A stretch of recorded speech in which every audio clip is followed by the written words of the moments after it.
ñu ngi leen di nuyu di leen jaajëfal yéen ñi nga xamante ne nii yéenay suivre chaîne bi di Xalaat TV tey nag ñuy waxtaanee lii di élection présidentielle yu ñu dëgmal ak candidat yi nga xamante ne nii ñoom la ñu fësal ni ñoo war a présenté wu ci élection yooyu lee depuis boobu nag waxuñu si parce que dañ doon xaar ñu valider candidat yi ci loolee tamit mu am benn surprise boo xamante ne nii ñu bëri xaaruñu ko woon muy kaaw Madické Niang ñu bëri wax ci. kenn yaakaarul woon que ni candidature am dinañ ko valider ñeneen ñi sax dem ba ne Macky Sall ci boppam moo ko fi teg pour wàññi yenn polémique yi gannaaw ba ñu rejeté candidature Khalifa Sall ak kii di Karim Wade. waaye loolu lépp dina leen jox ay explications yu leer pour que ngeen xam naka la fa tëddee exactement. li nit ñi rek war a comprendre mooy Macky Sall moom li mu bëggoon am na ko d'abord maanaam. am lu néew ci candidat yoo xamante ni dinañ jàmmaarloog moom ci présidentielle yu 24 février 2019 yi d'ailleurs premier ministre muy Mahammed Boun Abdallah Dionne waxoon na ni Macky Sall du am ci kanamam lu ëpp ñeenti adversaire maanaam ñi nar a participer ci li nga xamante ni mooy élection yi juróom lay doon. ñun nag dëgg la def nañ vidéo ci Karim Wade def nañ vidéo ci Khalifa Sall waaye mën nañu ni rejet bi nga xamante ni def nañ ko ci seen candidature yi bettuñu parce que objectifu Macky Sall depuis le début loolu la woon maanaam ñu bañ a bokk ci li nga xamante ni mooy élection yi. parce que Karim Wade lu waay mën di wax tamit même bu fekkee ni du sénégalais yëpp a ànd ak moom am na ay partisans wu PDS yoo xamante ni nii ñoom PDS rek la ñuy votel képp ku nekk candidat PDS moom la ñuy votel te ñooñu ñu ngi woon ci ginnaaw Karim Wade pare. pour voter ko donc adversaire bu sérieux la woon. Khalifa Sall tamit même chose def na liggéey bu am solo fi nga xamante ni mooy Dakar preuve bi mooy fu mu jekku Benno Bokk Yaakaar rek duma leen. donc idée bi objectif bi moo nekkoon écarter ko ci élection yi pour mën a teg loxo capitale bii di Dakar.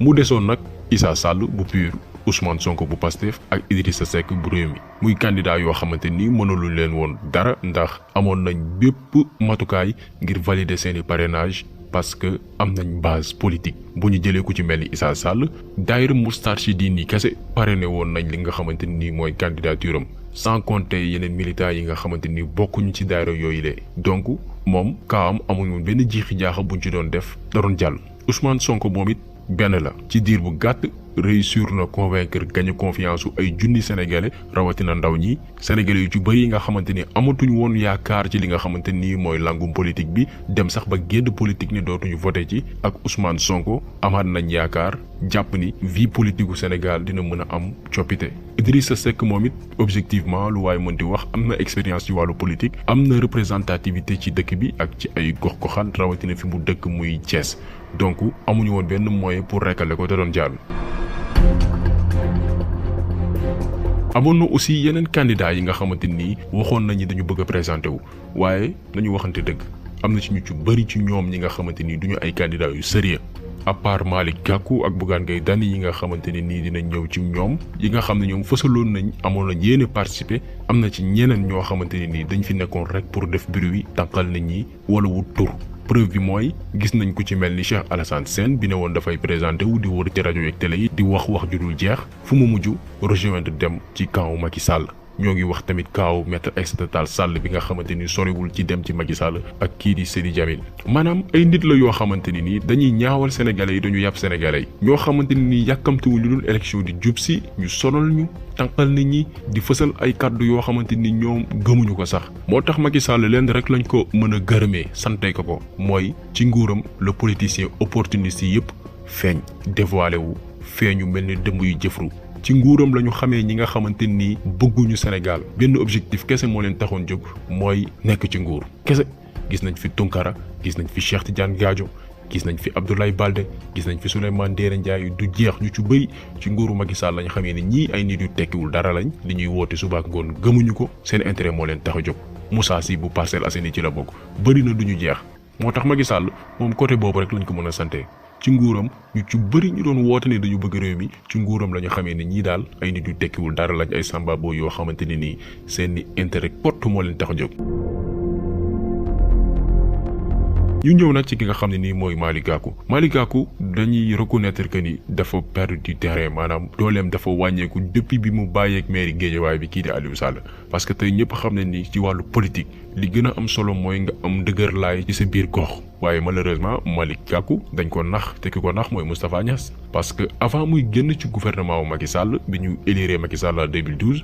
Macky Sall moo dem ci Moustapha Niasse ne ko na wax Malick Gakou mu ñaan ko mu bañ a présenté wu ci li nga xamante ni mooy élection locale yi bañ a laaj mairie Guédiawaye Moustapha Niasse expliqué ko Malick Gakou topp ndigalu Moustapha Niasse bañ a présenté wu loolu tey moo ko jurale am tey muy échec politique boo xamante ni mën na am benn njeexital ci li nga xamante ni mooy carrière politique am. Bougane Gueye Dany moom mën nañ ni entourage am moo ko nax ñi ko wër maanaam li nit ñi war a xam ci kaw Bougane mooy li tax candidature am jàllul Bougane dafa ñàkkoon clé USB bi nga xamante ni fichier Excel yi nga xamante ni moom lañ enregistré woon signature parrainage yi clé boobu dafa réer quelques jours avant ñuy ibbi dépôt candidature yi maanaam dépôt parrainage yi parce que nit ñi seetluwul mooy Bougane bokkoon na ci candidat yi njëkk a pare tëj li nga xamante ni mooy seen campagne de collecte de signature ba mu présenté que ni yor na ay junni signature yoo xamante ni matal na sëkk maanaam dañ ko doon laaj ba romb ko waaye Bougane bokk na ci candidat yi mujjee déposé li nga xamante ni mooy seen parrainage ñu bëri laajtewul loolu moo tax parce que ci parrainage yi ñu mujjee déposé ñoom la ñuy mujjee xool li nga xamante ne nii mooy seen i parrainage te ñooñu ñu ci bëri dañuy risque am ay doublon léegi nag kaw Bougane bi ñu perdre seen clé USB boobu noonu nga xam ne parrainage yi fa la nekk ñi mu àndal dañ daan veiller ay guddi yoo xamante ne nii dañ ko daan toog di liggéey pour reprendre maanaam saisir tur yeeg numéro carte d'identité yi nga xam ne moom lañ saisiroon ci papier yi pour saisiraat ko ci li nga xamante mooy ordinateur yi ci fichier Excel yi pour mën a gaaw déposer seen parrainage looloo tax ñu commettre ay erreurs yu bëri yoo xamante ni conseil constitutionnel bi biy vérifier li nga xam ne mooy parrainage yi ñu rejeté seen signature yu bëri. donc Bougane bu fekkee ni bëgg na dëggal taxawaayam ci langum politique bi foog mu xool ñi ko wër parce que mënuñu comprendre clé bi nga xamante ni moom la say parrainage ne nga ñàkk ko à quelques jours li nga xamante ni mooy dépôt liste parrainage yi. amateurisme la boo xamante ni nii def na ko même bu fekkee ni weddi na ni loolu noonu amul mais c'est la réalité avec des sources fiables. léegi nag ñu ñëw ci kaaw ki nga xam ni mooy Madické Niang bi nga xam ni daanaka mooy jur coow li ñu ci bëri duñu amoon surprise ba ñu valider li nga xam ne nii mooy candidature am boo xoolee même ñun sax ci vidéo yi ñu doon def ci candidat yi defuñu woon vidéo ci moom parce que dañu jàppoon ni du candidat bu sérieux lu tax parce que Madické Niang bokk na ci nit yi mujj yi nga xamante ne nii dañu ne dañuy présenté wu ci li nga xamante ne nii mooy élection présidentielle yu 2019 yi d'ailleurs diir bu gàtt bi mu ko annoncé ak diir bi ñu waroon déposer parrainage yi boo xoolee dafa gàttoon lool ba kenn xalaatul woon que ni dina matal te loolu mënul woon sax ne parce que diir boobu dafa gàttoon torop léegi nag bi ñu validé candidature am ñu bëri ne Macky Sall moo nekk ci ginnaaw loolu lépp moo ko manigancé pour sërëxal ko ci li nga xamante ni mooy candidat yi pour am ñeent ñu jàmmaarloog ñoom coow li mën a wàññeeku gannaaw ba ñu rekalee kii di Karim Meïssa Wade ak kii di Khalifa Sall waaye en réalité nekkul ni Macky Sall moo nekk ci ginnaaw loolu waxtaan wax dëgg ca la Madické Niang moo nekkoon plan B cadre PDS yi comme ni ko Mamadou Massaly waxee Mamadou Massaly sortie bi mu def ni cadre PDS yi ñoo jox ay parrainage Madické Niang wax na dëgg gu wér péng la wax parce que libéraux yi tàmbalee ko ci Abdoulaye Wade xamoon nañ ni Karim Wade candidature am du jàll kenn du ko valider mais dañ doon maintenir polémique bi ne amuñu plan B pour parti bi mën a exister ci li nga xamante ni mooy seen politique bi cadre PDS yi nga xam ne ñoo nekk ci ay gox yu fasantikoo fii ci Sénégal ñoom ñoo jox ay signature parrainage Madické Niang looloo ko may mu valider li nga xamante ni mooy candidature am parce que diir bu gàtt bi Madické Niang mënu fi woon dajale li nga xam ne mooy ay parrainage donc dëgg bi loolu kese la mais nag duñ ko fësal parce que PDS depuis le début ñoom dañu ne woon amuñu plan B amuñu plan C amuñu plan Z ñoom loolu la ñu waxoon donc bu ñu ñëwaatee présenté Madické Niang defet lay nekk si ñoom moo tax cadre PDS yi ci boppam ñoo jox ay parrainage yi di Madické Niang loolu may ko mu valider candidature am mbir mi nii la fa demee.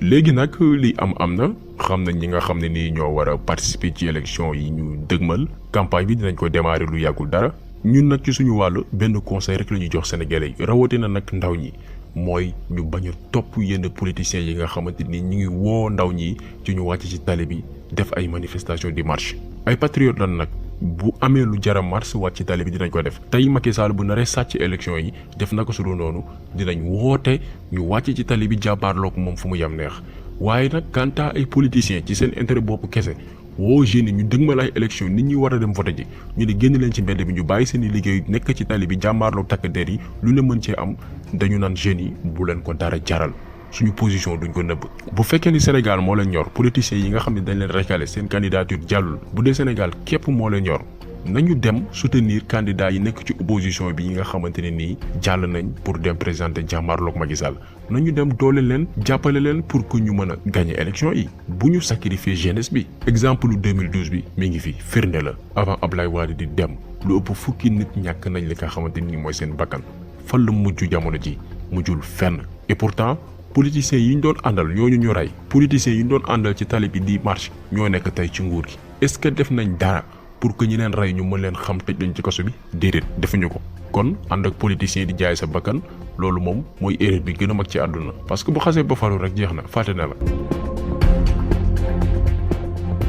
mu am tamit yeneen jeunes yi nga xamante ni ñu ngi leen di utiliser pour def leen ay nervi loolu moom duñ ci sori gis nañ ci kaawu Ndiaga Diouf bi exemple la parce que ñàkk fulla ak ñàkk fayda weesuwul nga nekk ndaw amoo leneen loo defi donte métier bu ndaw ngay def di ci am ñaari téeméer par bés moo gën nga topp politicien bi nga xamante ni nii lam lay fay motul sax 200 000 loo xam ne mënu ci sax am dund ko jag ay miet lañ leen di fay loo xamante ni tekkiwul dara lañ leen di fay pour que ñuy dem di attaquer ay nit pour que ñuy dem di garder pour que bu xeex amee ñu jàmmaarloog nit ñi di xeex ku ci jaay sa bakkan yaa ko yëg yow ak sa njaboot donc jeunes yooyu nga xamante ni entraîné nañ ba am doole doy nu leen neex nañu dem wuti liggéey te bàyyi politiciens yi leen di fay ay 200 000 wala sax du ko mat loo xamante ni dañuy jaay seen bakkan ku ci dee yaay perte kaawu Ndiaga Diouf ku mu yeewul dootoo yeewooti.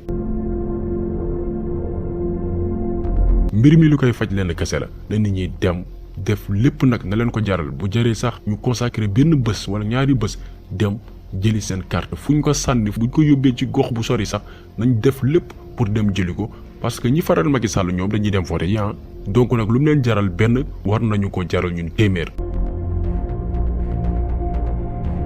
ñun nag ci suñu wàll dinañu wëy di amal li nga xamante ni nii mooy suñu logique du ñu tàmbali woon depuis boobu ba léegi dinañ wëy di joxe suñu xalaat ci li nga xamante ni nii mooy doxalinu réew mi moo xam ci bépp fànn nag dañu yem ci politique parce que Sénégal du politique kese dinañ wëy di amal yeneen vidéo ci période campagne bi di def ay analyse sur situation yi nga xamante ni ñoo fiy xew dinañ tamit indi changement par rapport ak ñi doon def dinañ leen proposer ay vidéo yoo xamante ni du ñun sax ñoo koy def mais ay vidéo yoo xamante ni yenn débat wu candidat yi nga xam ne raw na leen ci télévision yi wala ay émission wala yeneen activités yoo xamante ni am na solo ñu leen koy dégtal ci chaîne bi nii pour que dara bañ leen raw ci li nga xamante ni mooy campagne bi mais teewul dañuy wëy di amal suñu vidéo bu amee benn cas bu spécial bu fi am dinañ ci def taxaw seetlu def ci ay analyse yu profonde pour que ñu dégtal leen ay xibaar yoo xamante ni amaana dina leen mën a jëriñ dinañ wëy aussi suñu logique di présenter ay nit yoo xamante ni ay modèle lañ ay royukaay lañ biir Sénégal ñu fësal leen expliquer seen parcours pour que ñenn ñi mën ci roy ñenn ñi mën ci jàngee xam ni Sénégal kat lu baax am na fi du lu bon kese moo fi ne. donc tey vidéo bi tey loolu la woon ñu ngi leen di gërëm di leen jaajëfal di leen jox dig daje beneen yoon ak beneen vidéo jaa ngeen jëf.